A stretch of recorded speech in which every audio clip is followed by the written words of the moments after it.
Okay, Assalamualaikum geng. Saya Dola. Ada bang baru sampai kat Ponchan. Jom kita tengok ada apa.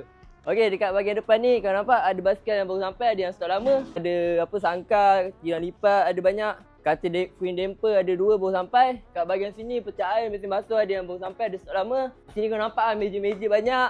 Meja makan, meja kopi. Meja makan 4 kursi, 6 kursi. Ni baru sampai, ni baru sampai. Kat belakang banyak katil single, katil Queen Damper, katil King ada, tilam pun banyak kau nampak. Load yang bahagian belah sini. Ni banyak speaker lagi, piano pun ada. Dekat bahagian sini ada drawer ada yang baru sampai, ada stok lama. Ni barang-barang elektrik macam rice cooker, pemanas air semua ada.